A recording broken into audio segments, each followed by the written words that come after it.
নামাজি হলো 5 প্রকার। জুড়ে বলেন কয় প্রকার? আপনি আমি কোন নম্বর নামাজি, কত নম্বর নামাজি আমি বললে বুঝতে পারবেন। 1 নম্বর নামাজি মাঝে মধ্যে পড়ে, মাঝে মধ্যে পড়ে না। 2 নম্বর নামাজি নিয়মিত পড়ে, ঠিক মন নামাজে থাকে না।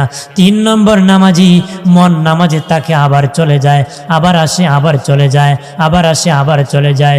4 নম্বর নামাজি মন এক ধ্যানে এক খেয়ালে মালিকের ইবাদত করে, আর মন যায় না। 5 নম্বর নামাজি আমার আল্লাহকে দেখে দেখে সেজদা করে। বাবাজি 1 নম্বর নামাজি মাঝে মধ্যে পড়ে, মাঝে মধ্যে পড়ে না। যেই ব্যক্তি যে ওয়াক্ত পড়েছে এই ওয়াক্তের জন্য ক্ষমা পেয়েছে, যে ওয়াক্ত পড়ে নাই ওই ওয়াক্তের জন্য জাহান্নামে যেতে হবে, জাহান্নামে যেতে হবে। এই প্রকার নামাজি ছেড়ে দিতে হবে, কারণ এই প্রকারে থাকলে জাহান্নামে যেতে হবে। আসতে হবে দ্বিতীয় প্রকার। দ্বিতীয় প্রকার নিয়মিত পড়তে হবে, তবে নিয়মিত পড়ে ঠিক মন নামাজে থাকে না। এটা অবহেলার নামাজ। অবহেলা করার কারণে ওই নামাজিও জাহান্নামে যাবে। অবহেলা করার কারণে ওই নামাজি জাহান্নামে যাবে। এখন কি করব? 3 নম্বর নামাজি, নামাজিতে মন কেমনে আনবো? কুস্তি করতে হবে। ইবলিস মন নিয়ে গেছে খেতে, তুমি নামাজে আনতে হবে। নিয়ে গেছে জমিনে, মন নামাজে আনতে হবে। নিয়ে গেছে খেসের মধ্যে দোকানে, মন নামাজে আনতে হবে। মন নিয়ে গেছে বিবির কাছে, মন নামাজে আনতে হবে। এটা 3 নম্বর নামাজি, যেটার কয় কুস্তির নামাজ। দেখেন নামাজ কুস্তি চিনুননি? ঠেলাই দিয়ে ফালাই দিছি, এটার নাম কুস্তি না? 2 জন লাগছে, একলায় ফালায় আর একলায় ফালায়, হেরে ফালায় হেরে ফালায়, একজন আরেকজন রে একটু পরে ইজি ফালাইছে, তারা আবার ফালায়। আর ইবলিস তোমারে ফেলে দে, আবার তুমি নামাজি ইবলিসকে ফেলে দাও। ইবলিস তোমার মন নিয়ে তোমাকে কোমর ভেঙে দে। তুমি যখন নামাজে মন আনো, তুমি ইবলিসের কোমর ভেঙে দাও। বাবাজি ইমাম গাজ্জালি রহমতুল্লাহ আলাইহি সুন্দর উদাহরণ দিলেন ইবলিসের কাছ থেকে কেমনে বাঁচবা। উনি কয়, পৃথিবীর মধ্যে একটা বাড়ি ধরুন, দুনিয়ার কোন বাড়িওয়ালা যদি একটা কুকুর পালে, ওই বাড়িতে আপনি যদি মেহমান যান, কুকুর আপনাকে দেখা মার তুই ভুক করবনি, আক্রমণ করবনি। তখন আপনি সামালতে পারবেন। কুকুর না বাড়িওয়ালারে কইবেন, তোর কুত্তা তুই সামলা। কথা হয় না? আপনি কি করবেন? হ্যাঁ বেটা, তোর কুত্তা আটকা। হ্যাঁ কুকুর আটকা, কুকুর ধর, কুকুর থেমে যাবে, বলে আমার মালিক ধমক করেছে, আমি আর তার সাথে লাগতে পারি। ইমাম গাজ্জালি রহমতুল্লাহ আলাইহি বলেন, তামাম পৃথিবী একটা বাড়ি, আর এই বাড়ির মালিক হলেন আল্লাহ। এই বাড়ির মালিক হলেন আল্লাহ। আর এই বাড়িতে একটা কুত্তা পালছে আল্লাহ, এটার নাম ইবলিস। এটার নাম কি? ইবলিস। আর এই বাড়ির মধ্যে আল্লাহর ঘর আছে। ওই ঘরে যখন বান্দা যখন প্রবেশ করে, আর যেখানে দাঁড়াইয়া নামাজের মধ্যে দাঁড়ায় গো, আল্লাহর বাড়িতে তারা প্রবেশ করে, আমার আল্লাহর খাস কামরায় তারা প্রবেশ করে, তখন ইবলিস আমাদেরকে আক্রমণ করে। ইমাম গাজ্জালি বলেন, নামাজে দাঁড়ানোর আগে ইবলিসের কাছ থেকে বাঁচার জন্য আল্লাহর কাছে তোমরা পানা চাও। আমরা বলি আউযু বিল্লাহি মিনাশ শাইতানির, শয়তান থেকে আমরা পানা পেতে হবে। কারণ যে আল্লাহ পালছে, এই আল্লাহ ইবলিসকে সামালতে পারবে। আমরা ইবলিসকে সামালতে পারবো না? পারবো না। ইমানদারের নামাজ পড়বেন না দোকানদারের? জোরে খা। একবার নোয়াখালীর এক কিচ্ছা শুনেছিল নামাজে। এক এশারের নামাজের সময় নাকি মসজিদে গন্ডগোল বাজে উঠছে। এক দলকে নামাজ 4 রাকাত হইছে, আর এক দলকে 3 রাকাত হইছে। লাগছিনি ঝগড়া? একবারে দাঁড়ায় আল্লাহর কসম নামাজ 3 রাকাত হইছে। মানুষকে আমরা স্বাভাবিকভাবে ঝগড়া লাগছি, তুই কসম টসম কাটতেছ কি? আমার কসম দিয়ে কাটছি জানো নি কেন? আমার বাজারে 4টা দোকান আছে। আমি প্রতিদিন এশারের আগে দোকান বন্ধ করে দিই, নামাজে দাঁড়াই, এক রাকাতে এক দোকানের হিসাব করি। আজকে 3 দোকানের হিসাব শেষ, ইমাম সাহেব সালাম ফিরে দিছে। নিশ্চিত আমার আরেক দোকান বাকি, আর 1 রাকাত বাকি। আপনার কোন ইমানদারের নামাজ পড়বেন না দোকানদারের নামাজ? আমরা ইমানদারের নামাজ পড়ব। কথা বলেন ঠিক কিনা? আমার বানের বাবাজি খেয়াল করেন ভালো করিয়া। 3 নম্বর নামাজি নামাজ থেকে মন চলে গেলে আবার আনে দিনের নবী বলেন এইভাবে চেষ্টা করলো আমার উম্মত, চেষ্টা করার কারণে চেষ্টা চালাইতে চালাইতে যদি ইন্তেকাল হয়ে যায়, আমার প্রভু রাব্বুল আলামিন খুশি হইয়া তাকে মাফ করে দিবে। ইবলিস কয়ে যে আমার সাথে কুস্তি লাগাইছে, কুস্তি তো ছাড়ে না, কুস্তি তো বাদ দেয় না, মন নিয়ে আসে আমি চলে গেলেন আবার নিয়ে আসি, এইভাবে কুস্তি চালাইলে তো আল্লাহ মাফ করে দিবে, অযথা তার পাশনে চেষ্টা করে লাভ নাই। ইবলিস চলে গেলে 4th প্রকার নামাজি হয়, হুজুরি কালবে নামাজ পড়ে এক ধ্যানে এক খেলে, আর ইবলিস তার মন নিতে পারে না, আল্লাহকে এক ধ্যানে খেলে নামাজ পড়ে, এটা হলো 4th প্রকার নামাজি। আর এটাই আমাদের সর্বশেষ নামাজ, এটা আমাদের জন্য একদম এক ধ্যানে এক খেয়ালে নামাজ পড়বো। আর 5 নম্বর নামাজি হলো আল্লাহকে দেখে দেখে, যেটাকে সালাতুল আম্বিয়া বলা হয়, নবীদের নামাজ বলা হয়। নবীরা আল্লাহকে দেখে দেখে নামাজ পড়তেন, এটা নবীদের নামাজ। একটু চিল্লায় বলেন আল্লাহু আকবার।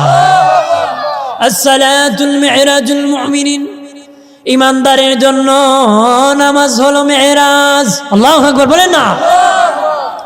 নবী যেদিন মেরাজে গিয়েছিলেন, আল্লাহর কাছে বলেন আল্লাহ আমাকে তো তুমি আরশে আজিমে আনিয়া দেখা করেছো, আমার উম্মতকে আরশে আজিমে আসিয়া দেখা করতে পারবো নি গো।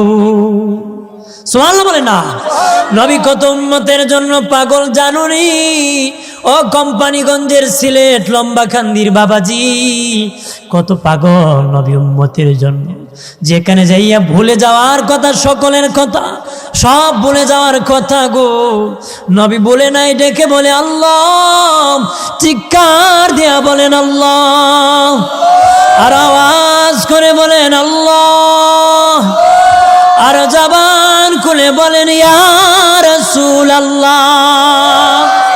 আল্লাহর নবী ডেকে বলে মালিক, ও মালিক, আমাকে তুমি আনিয়া দেখা করেছো, ওই আরশে আজিমে আমার উম্মত আসিয়া তোমার সাথে দেখা করতে পারবেনি। আল্লাহ কয় হাবিব না না, তুমি আমাকে আনিয়ে তোমাকে দাওয়াত করে আনে আরশে দেখা করেছি, দিদার দিয়েছি, তোমার উম্মতকে আমি নামাজের মধ্যে দুনিয়ায় দেখা দিব, তোমার উম্মতকে আমি নামাজের মধ্যে সাক্ষাৎ দিব, দেখা দিব। তবে বাবাজি, কোন গুনাহগারের সাথে আল্লাহর দিদার হয় না, কোন গুনাহগারের সাথে আল্লাহর দিদার হয় না। আমলনামায় যদি গুনাহ থাকে, আল্লাহ বলেন তোর সাথে আমার দিদার হবে না। আমার আমলনামায় গুনাহ আছে, ওনার আমলনামায় গুনাহ আছে, সকলের আমলনামায় গুনাহ আছে, কিন্তু নবী বলেছেন নামাজ হলো মেরাজ, নামাজ হলো মেরাজ। আল্লাহ নাকি সাক্ষাৎ করে, কিন্তু আমার আপনার গুনাহ থাকলে তো সাক্ষাৎ হবে না। বাবাজি, একজন নামাজি, আমি আপনি যখন নামাজে দাঁড়ায় যাই, একজন নামাজি যখন নামাজে দাঁড়ায় যায়, আল্লাহু আকবার বলে যখন এইভাবে হাত বাঁধে, আমার আল্লাহ একজন ফেরেশতা পাঠিয়ে দেন ওই বান্দার কাছে যায়। আল্লাহ বলেন যাও যাও ফেরেশতা, আমার বান্দার আমলনামার থেকে গুনাহটাকে তুমি আলাদা করো, গুনাহটাকে আলাদা করো, আলাদা করিয়া গাটুরি বাঁধিয়া আমার বান্দার পাশে দাঁড়ায় থাকো। আমার বান্দার পাশে তুমি দাঁড়ায় থাকো। নামাজে দাঁড়ানো মাত্র ইমানদারেরা তখন গুনাহ গাটুরি বাঁধিয়া ফেরেশতা পাশে দাঁড়িয়ে থাকি, তখন বান্দা বান্দির আমল নামায় কোনো গুনাহ থাকে না, কোনো গুনাহ থাকে না। ওই সময় বান্দা বান্দির সাথে আল্লাহর মেরাজ হয়ে যায়। তখন বান্দা বান্দির সাথে আল্লাহর মেরাজ হয়ে যায়। আমল নামায় কোনো গুনাহ ওই সময় তাকে, সালাম যখন ফিরিয়ে দেন আমার শেষ হয়ে যায়, ফেরেশতা ডেকে বলে আল্লাহ গুনাহ কি তার আমল নামায় দিয়ে যাব? আল্লাহ বলেন না না না, ওরে ফেরেশতা, আমার নাম রহমান, আমার নাম রাহিম, আমি বড় দয়াবান। আমার বান্দা নামাজ পড়েছে, আমার সাথে দিদার হয়েছে, আবার তার আমল নামায় গুনাহকে ব্যাক করে দেব, হতে পারে না। আমার সাথে দিদার হয়েছে, আমার বান্দা আমাকে সেজদা করেছে, এই জন্য আমি আল্লাহ ওই গুনাহ খাতা আমি মাফ করে দিয়েছি। আমার দিনের নবী বলেন, ও বাবা সাহাবীরা, তোমাদের বাড়ির পাশে যদি একটা নহর থাকে, পানির নহর থাকে রে বাবাজি, ও বাবা সাহাবীরা, তোমরা দৈনিক 5 বার যদি নামাজ পড়ো রে বাবা, দৈনিক 5 বার যদি তোমরা নামাজ পড়ো, তাহলে তোমাদের দেহের মধ্যে কোনো আবর্জনা বালুর কণা থাকবে না রে সাহাবী। না ইয়া রাসূলুল্লাহ, আমাদের দেহে কোনো ময়লা থাকবে না। নবী কয়, ঠিক, দৈনিক 5 ওয়াক্ত যারা নামাজ পড়বে তাদেরও আমল নামার মধ্যে কোনো গুনাহ থাকবে না রে। একটা যুবক ছেলে আসিয়া আমার দিনের নবীর কাছে আসিয়া বলে, ইয়া রাসূলুল্লাহ, ও দিনের নবী, আমি মারাত্মক গুনাহ করেছি, অপরাধ করেছি, আমার কি ক্ষমার ব্যবস্থা হবে নি গো নবীজি? আমার মাফের ব্যবস্থা হবে নি? ইয়া রাসূলুল্লাহ, আমি মারাত্মক গুনাহ করেছি, আমার কি ক্ষমা হবে নি? নবী বলেন, ওই সময় নামাজের সময় হয়ে গেল। নবী মুয়াজ্জিনকে বলেন, আজান দাও। মসজিদে নববীতে আজান হয়ে গেল। নবী নিজে জামাতে নামাজ আদায় করলেন, নামাজ ইমামতি করলেন। গুনাহগার যুবক ছেলেটা নবীর পাশনে নামাজ আদায় করলো। আমার প্রাণের দুস্থ বুজুর্গরা খেয়াল করেন, ভালো করে, নামাজ যখন শেষ হয়ে যায়, নামাজ শেষে আবার যুবক ছেলে ডেকে বলে, ইয়া রাসূলুল্লাহ, ও মায়ার নবী, আমার কি ক্ষমার ব্যবস্থা হবে নি গো? আমার কি মাফের ব্যবস্থা হবে নি? নবী বলে, যুবক রে, ও যুবক, তুমি কি আমার পাশনে নামাজ পড়ো নাই? ইয়া রাসূলুল্লাহ, আপনার পাশনে নামাজ আদায় করেছি। নবী কয়, যুবক, এটা এমন নামাজ, ওই নামাজ পড়লে আমল নামার মধ্যে কোনো গুনাহ থাকে না রে। আরো চিৎকার দিয়া বলেন সুবহানাল্লাহ। আমার বানের বাবাজি, আসসালাতুল মিফতাহুল জান্নাহ, নামাজ হলো জান্নাতের তালার চাবি। জান্নাতের তালার চাবি। সাহাবীরা বললেন, ইয়া রাসূলুল্লাহ, অগদিনের নবী, মায়ার নবীজি, ঈমান হলো ইসলামের পঞ্চভিত্তির প্রথম ভিত্তি, আমল নামাজ হলো দ্বিতীয় ভিত্তি, জান্নাতের তালার চাবি ঈমান হওয়ার কথা গো নবী, নামাজ কেন হইল? নবী উত্তরে বলেন, বাবা সাহাবী, ঈমানই হলো বেহেশতের চাবি। ঈমানই হলো কি? বাবাজি, যত ঈমান মজবুত হোক, দাঁত চাবি যদি তোমার হাতে থাকে আর চাবিতে দাঁত না থাকে, যেমনি ভাবে তালা খুলবে না। নবী বলেন, ঈমান হলো চাবি, নামাজ হলো ওই চাবির দাঁত। যে ব্যক্তি ঈমানের সাথে নামাজ আদায় করবে, তার জান্নাতের তালা অটোমেটিক খুলে যাবে। তার জান্নাতের তালা অটোমেটিক খুলে যাবে, আর দেরি হবে না।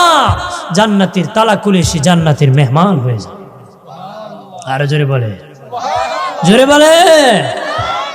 আমার প্রাণের বাবাজি, নামাজ পড়লে জানেননি কি হয়? মানুষ কপালকে ভাগ্যের প্রতীক মনে করে, নাককে মানুষ মর্যাদার প্রতীক মনে করে। কপালকে মানুষ ভাগ্যের প্রতীক মনে করেন, নাককে মানুষ মর্যাদার প্রতীক মনে করে। যদি কোনো কিছু হয় না, মানুষ কয় কপাল মন্দ। কোনো কিছু যদি মান সম্মান যায়, মানুষ কয় নাকটা কাটা গেল।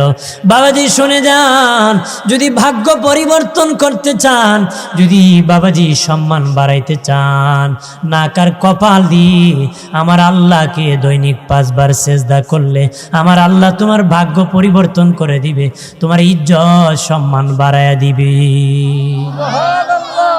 দুনিয়ার কাজের দ্বারা কাজের দাম বাড়ে, ব্যক্তির দাম বাড়ে না। দুনিয়ার কাজের দ্বারা কাজের দাম বাড়ে, ব্যক্তির দাম বাড়ে না। জায়গা গর্ত ছিল, 1 রেটি বিক্রি হবে, মাটি ফেলে উঁচা করেছেন, উঁচু করেছেন, এখন আরেক রেটি বিক্রি হবে। জায়গার মূল্য বেড়ে গিয়েছে, কাজ করার জন্য কাজের দাম বাড়ছে, যিনি ফেলে দিয়েছে ওনার দাম বাড়ে নাই, বাড়ছে নাকি বাবাজি? জায়গার দাম বাড়ছে, কাজের দাম বাড়ছে, ব্যক্তির দাম বাড়ে নাই। মুসি সাহেব জুতা বানায়, যত বেশি শ্রম দিবে গো জুতার দাম বাড়বে, তার কাজের দাম বাড়বে, মুসি সাহেবের দাম বাড়বে না বাবাজি। তাকে আর মানুষ অন্য সাপ বানাবে না, মুসি মুসি থাকবে। কথা বলেন ঠিক কিনা? কাজের দাম বাড়ে, ব্যক্তির দাম বাড়ে না, কাজের দাম বাড়ে, ব্যক্তির দাম বাড়ে না। মেস্তরি সাহেব ঘর বানাবেন, মেস্তরি ঘর বানাবেন, যত শ্রম দিবি তত বিল্ডিং এর দাম বাড়বে, কাজের দাম বাড়বে। মেস্তরিকে পরিকল্পনা মন্ত্রী বানাবে না, মেস্তরি থাকবে। তবে জীবনভর স্মরণ রাখেন, একটা কাজ আছে যে কাজের দ্বারা ব্যক্তির দাম বাড়ে। দুনিয়ার যত কাজ আছে কাজের দাম বাড়ে, একটা কাজ আছে ব্যক্তির দাম বাড়ে, এটা আল্লাহর ইবাদত গুলামি। যে যত বেশি করে তার দাম দুনিয়ায় আখিরাতে বেড়ে যায়। বাড়ে কিনা বাজি? আল্লাহর ইবাদত যারা করেছে তারা আল্লাহর ওলি হয়ে গেছে। কথা বলে না? তাদের পাশনে মানুষ দৌড়ায়, তাদের পাশনে নামাজ পড়ার জন্য দৌড়ায়, দোয়া নেওয়ার জন্য দৌড়ায়, দাওয়াত খাওয়ানোর জন্য দৌড়ায়। কথা বলে না? ও বাবাজি, দুনিয়ার কাজের দ্বারা কাজের দাম বাড়ে, ব্যক্তি দাম বাড়ে না। আল্লাহর কালাম গ্রহণ করলে, নবীর পথ মত অনুসরণ করলে, যে অনুসরণ করে তার দাম দুনিয়া আখিরাতে বেড়ে যায়। আমরা এই কামনা আছে শুধু ভামপারি কথা কয়, কোন দিকে ধরবে আর কাকে মারবে আর কাকে খাবে। কথা বলে মসজিদে যায় অশান্তি, মসজিদে নাই শান্তি। ইমাম যদি লম্বা করে নামাজ, তাশাহুদ যদি একটু ধীরস্থিরে পড়ে, বেচারা খুব দ্রুত গতিতে তাশাহুদ পড়ে কয়, ইমাম সাহেব আমার শেষ, তোমার কি তা শেষ না? কথা হয় না, জোরে ক, গলা খাসি দে, ইমাম আমার শেষ, তোমার কি তা শেষ না? ঘুমাবে গেল মাথা। কত বড় পণ্ডিত, চালাকের আড্ডি। কথা বলে না? মনোযোগ, হুজুরি কালবে নামাজ পড়তে হবে, নামাজে মন থাকতে হবে তো বাবা, নামাজের মধ্যে নামাজে মন থাকতে হবে। মসজিদে যায় ইমামের বদনাম, রাস্তায় যায় ইমামের বদনাম। কথা বলে না? আপনাকে মুরব্বি মানে ঠিক, কিন্তু সম্মান করে না, এই লোক বেয়াদব। বাবা ডাকে ঠিক, আমার পিতা কিন্তু সম্মান করে না, সন্তান বেয়াদব। যে মুসল্লি ইমামের পাশে নামাজ পড়ে, ইমামকে সম্মান করে না, এই মুসল্লি বেয়াদব। কথা বলেন ঠিক কিনা? রাগ করিও না রে, রাগ করিও না। তোমাদের কারোর সাথে আমার ঝগড়া নাই, তোমাদের জমির পাশে আমার জমি নাই, জমি নিয়ে ঠালাঠালি ধাক্কা ধাক্কি এমন কিছু আমার তোমাদের সাথে আমার নাই। সত্য কথা বলে যায়, এইগুলা ত্যাগ করতে হবে, এই খারাপ কুস্বভাব ত্যাগ করতে হবে, বদনাম থেকে দূর থাকতে হবে, কুস্বভাব থেকে দূর থাকতে হবে। সুবহান আল্লাহ, সুবহান আল্লাহ বললা, অমুকের বদনাম করলা, এইগুলার থেকে দূর থাকতে হবে।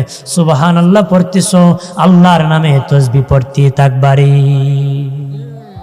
এক বেচারা একদিন কয়, আমরার মোল্লার পিছে নামাজ হয় না। আমি কেন বেটা নামাজ হয় না? তোর তো নামাজ পড়তে দেখি না। মসজিদ না গেল, বুঝছি নামাজ হয় না, তুমি কেমনে? দেখছি মোল্লা বেটাতে বাজার আটে, আটার বাউ বালা। এ বেটা আটার বাউ দেখি বুঝে লিছে মোল্লা বেটার পিছে নামাজ হয় না। কত বড় পণ্ডিত, এ বুঝে লিছে। কথা বলেন না? অথচ নিবে তো নামাজে যেতে রাজি